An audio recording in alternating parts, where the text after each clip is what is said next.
1 ಎಕರೆ ಕಬ್ಬು ಬೆಳಿಬೇಕಂದ್ರ ಗಳಿಗಾಡ ಮಾಡ್ಬೇಕು. ಅದಕ್ಕ ಹೊಳ ಕಬ್ಬಿನ ಬೀಜ ತರಬೇಕು, ನೀರ್ ಹಾಸ್ಬೇಕು, ಕಸ ತೆಗಿಬೇಕು, ಕಳಗಿ ಇರಿಸ್ಬೇಕು. ಕಬ್ಬು ಕಡಿಯೋದ್ನಾಗ ಮಾಡೋದ್ನಾಗ ಅದೆಲ್ಲಾ ನಾನಾ ರೀತಿ ಖರ್ಚದಾವ. ಆ ಖರ್ಚು ವೆಚ್ಚ ಎಲ್ಲ ನೋಡ್ಬೇಕು. ಅದನ್ನೆಲ್ಲ ನೋಡಿ ಮಾಡಿ ನಾವು ಅಲ್ಲಿ ಪೆಟ್ಟಿ ಕಳಿಸ್ಬೇಕಂದ್ರೆ ಇಲ್ಲಿ ಕೊಡೋರ್ ಬಿಲ್ ಕಡಿಮೆ. ಇಲ್ಲಿ ನೋಡ್ತಿ ಬಿಲ್ ಕೊಡೋರು 3,000 ಕೊಡ್ತೀನಿ, 3,000 2,000 ಕೊಡ್ತೀನಿ ಅಂತಾರು. ಅದಲ್ದ ಟನ್ನೇಜ್ದಾಗ ಹೊಡಿತಾರ. ಮತ್ತ ಅಲ್ಲಿ 2-3 ಟನ್ ಹೊಡ್ಯಾತಾರ. ಈ ರೀತಿ ನಾವು ಅನ್ನೋದೇನಪ್ಪಾ ಅಂತಂದ್ರ 3,500 ಬಿಲ್ ಘೋಷಣೆ ಆಗಬೇಕು. ಯಾವುದೇ ರೀತಿ ಕಾಟ 1 ಕೆಜಿ ಹೊಡೆದಂಗ ನೋಡ್ಕೋಬೇಕೆಲ್ಲರೂ. ಮತ್ತ ಈ ಕಾರ್ಖಾನೆ ಅಧಿಕಾರಿಗಳು ಸಂಬಂಧಪಟ್ಟವ್ರ ಇಮಿಡಿಯೇಟ್ಲಿ ಬಿಲ್ ಘೋಷಣೆ ಮಾಡ್ಬೇಕು.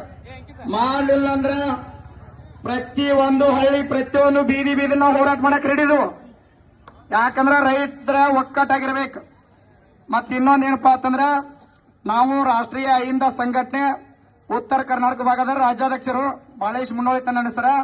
ನಾವು ಯಾವತ್ತಿದ್ರು ರೈತರ ಬೆಂಬಲಕ್ಕೆ ನಾವು ಸತತ ಬೆಂಬಲ ಕೊಡ್ತೇವೆ ಅಂತ ಹೇಳತ್ತೆ. 2 ಮಾತು ಮುಗಿಸ್ತೀವಿ.